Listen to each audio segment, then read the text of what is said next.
श्री स्वामी समर्थ. जय जय स्वामी समर्थ. मित्रांनो, काही वस्तू असतात त्यांच्याशी आपले भाग्य, आपले नशीब हे जोडलेले असतात आणि म्हणून अशा वस्तू या आपल्या स्वतःच्या मालकीचे असतात. त्या वस्तू आपण इतर कोणाशीही शेअर करू नका, इतर कोणालाही देऊ नका. मग तो आपला चांगला मित्र असू द्या, चांगली मैत्रीण असू द्या, आपल्या जवळचा एखादा पाहुणा किंवा नातेवाईक असू द्या, कोणालाही वस्तू शेअर करू नका. मित्रांनो, पुढील माहिती आवडली तर नक्की लाईक, कमेंट आणि आपल्या चॅनेलला सबस्क्राईब करायला विसरू नका.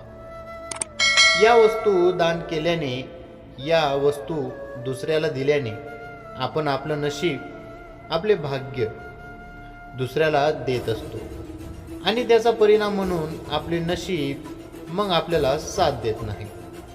आपल्या घरामध्ये गरिबी येते, दारिद्र्य येते आणि मग आपण म्हणतो की महालक्ष्मीचा आशीर्वाद आम्हाला मिळत नाही. या वस्तू कोणत्या आहेत ते आज आपण जाणून घेणार आहोत.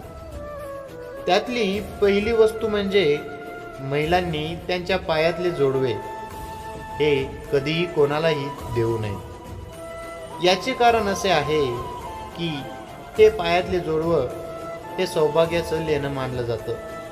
महिलांशी संबंधित विवाहित महिला हे त्यांच्या अशा काही वस्तू असतात, जसं की जोडवे झाले किंवा मंगळसूत्र असतील, तर या वस्तू विवाहित स्त्रियांनी कधीही कोणाशीही शेअर करू नये.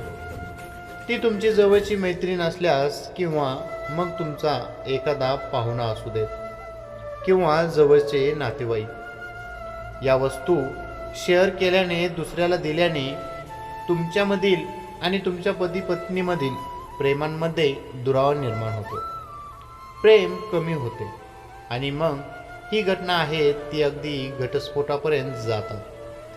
आणि ज्या ठिकाणी पती पत्नीमध्ये प्रेम नसतं अशा घरामध्ये सतत वादविवाद होत राहतात आणि मग ज्या ठिकाणी वादविवाद असतात तेथे शांती नसते. अशा ठिकाणी माता लक्ष्मी राहणं पसंत करत नाही, त्यांच्या घरातून कधीच निघून गेलेले असते.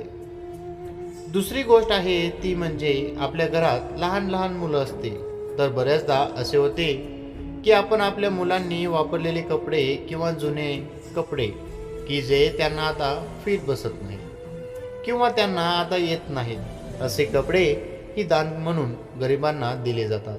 पण लक्षात घ्या की आपलं मूल जोपर्यंत 9 वर्षाचे किंवा 11 वर्षाचे होत नाही तोपर्यंत त्यांचे कपडे कोणालाही दान करू नका. कारण आपल्या मनामध्ये परोपकाराची भावना नक्की असेल की गरिबांना थोडीफार मदत होईल. जर आपल्याला मदत करायची असेल तर आपण या गरिबांसाठी नवीन कपडे घेऊन द्या, काही हरकत नाही.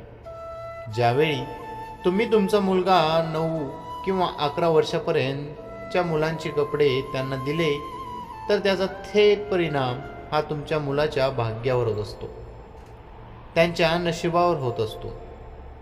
तुम्ही पाहिले असेल की ज्यावेळी तुम्ही अशा प्रकारे कपडे दान म्हणून देत आहे, काही दिवसातच तुमचे मूल आजारी पडते, तुमचे मूल किरकिर करू लागतात.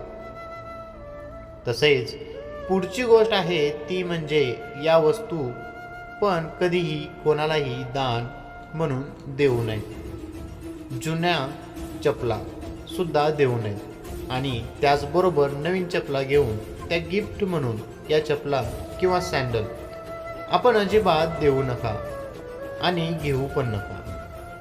आपण आपल्या घरामध्ये झाडू वापरतो, तो आपण चुकूनही कोणालाही थोड्या वेळासाठी सुद्धा देऊ नका. शेजारी किंवा इतर लोक असतात की ते आपल्या घरातील झाडू मागतात, थोड्या वेळासाठी अजिबात देऊ नका. तर झाडू हे लक्ष्मीचे स्वरूप आहे. झाडूच्या प्रत्येक क्षणात लक्ष्मीचा वास असतो. भारतीय धर्म परंपरेमध्ये बरेच सण उत्सव असे आहेत की त्यात आपण झाडूची पूजा करतो. याचं कारण तेच आहे की या झाडूमध्ये प्रत्यक्ष माता लक्ष्मीचं वास्तव्य असतं. जर तुम्हाला झाडू दान द्यायचे असेल तर लक्षात घ्या, आपण मंदिरामध्ये द्यायचा असतो. कोणत्याही दिवशी, एखाद्या शुभ दिवशी, शुभ मुहूर्त आहे, तुम्ही या मंदिरामध्ये पहाटे सूर्योदयापूर्वी कोणालाही समजू नये असं गुप्तदान केल्याने खूप शुभ फळ मिळतात. आपल्या घरामध्ये महालक्ष्मीचे वास्तव्य राहते. त्यानंतरची गोष्ट आहे की पैसे उधार देणे. तर पैसे उधार देताना हे कधीही तुम्ही मंगळवारच्या दिवशी देऊ नका, कारण मंगळवारी दिलेले पैसे परत येण्याची सुतराम शक्यता नसते. वास्तुशास्त्रामध्ये, ज्योतिषशास्त्रामध्ये, अनेक पुराणांमध्ये असे उल्लेख आढळतात की पैसा किंवा लक्ष्मी माता जी तुम्ही देणार आहात एखाद्याला, जर तुम्ही मंगळवारी दिले तर ते परत येण्यासाठी खूप कष्ट घ्यावे लागतात. खूप प्रयत्न करूनही खूप उशिरा हे पैसे मिळत असतात. आणि म्हणून मंगळवारी पैसे कधीही कोणालाही देऊ नका आणि घेऊ पण नका. काही लहान सहान गोष्टी म्हणजे टोपी आहे, त्या आपल्या कपाळावरती आपलं भाग्य आहे त्यांच्याशी निगडीत असते. आणि अशा वेळी आपण एकमेकांना टोपी देत असतो. असे केल्याने आपले भाग्य वाटले जाते.